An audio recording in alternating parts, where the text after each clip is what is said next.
मैं विपुल आपका स्वागत करता हूं विपुल मैथ्स में। तो आज हम लोग का टॉपिक है ट्रिग्नोमेट्रिक रेशियो। तो इसको समझने से पहले मैं एक चीज आप लोगों को बताता हूं। मान लीजिए कि एक ही राइट एंगल ट्रायंगल है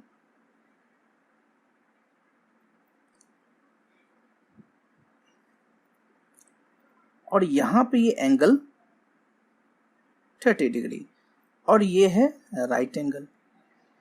अब क्वेश्चन ये है कि ये हाइट है, ठीक है, या परपेंडिकुलर बोलो।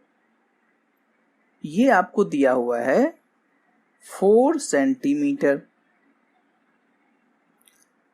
और आपको निकालना है कि ये बेस क्या होगा। आप हमें बताओ।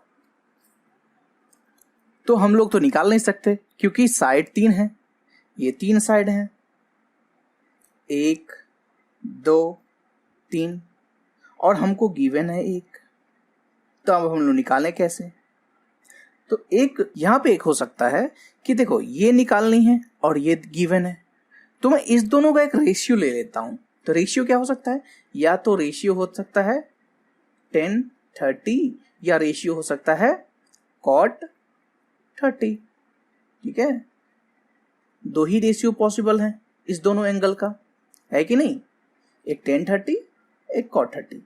तो 10-30 हो जाएगा इस एंगल के सामने वाला परपेंडिकुलर हो जाएगा, तो 4/x, है कि नहीं? और अगर cot की मैं बात करूं तो वो हो जाएगा इसका जस्ट अपोजिट, मतलब x/4। तो अब ये देखो, अगर हमको x का वैल्यू लेना है, ये x का वैल्यू चाहिए, तो हमको यहाँ पे 10-30 का वैल्यू पता होना चाहिए। और अगर ये यहाँ पे x का वैल्यू पता करना है तो cot 30 हमको पता करना पड़ेगा। तो ये 10-30 कितना होता है, cot 30 कितना होता है। तो आज हम लोग जानेंगे कि 10-30 और cot 30 चाहे कोई भी ट्रिग्नोमेट्रिकल रेशियोज हो, उसका कोई भी एंगल गिवन होगा तो उससे हम लोग कैसे सॉल्व करेंगे क्वेश्चन। तो आज हम लोग इसका वैल्यू पढ़ेंगे, ठीक है। आज हम लोग इसका वैल्यू जानेंगे और सीखेंगे कि ये होता कैसे है। जैसे sin 30 का वैल्यू होता है कितना, 1/√3 और cot 30 का वैल्यू होता है √3। जैसे कि यहाँ पे आप देखो 10-30 का वैल्यू कितना हो गया, 1/√3 और ये cot 30 का वैल्यू कितना हो गया, √3। और भी बहुत सारे ये 6 ट्रिग्नोमेट्रिकल रेशियोज हैं।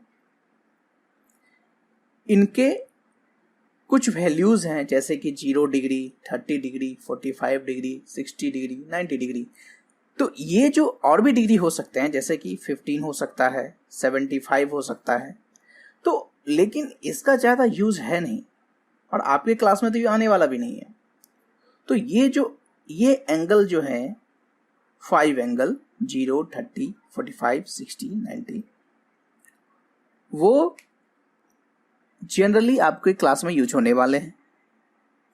तो ये स्पेसिफिक वैल्यू जो जैसे कि sin 30 जो है, sin 30 जैसे 1/2 हुआ, तो ये कैसे हुआ। sin 45 1/√2 हुआ, तो ये कैसे हुआ वो हम लोग समझेंगे। प्लस साथ में ये भी जानेंगे कि इसको हम लोग लर्न कैसे करें, इसको हम लोग याद कैसे रखें, क्योंकि ये हमेशा ही आने वाले हैं आपको। तो इसीलिए हमको वैल्यूज को रखना ही पड़ेगा, ठीक है।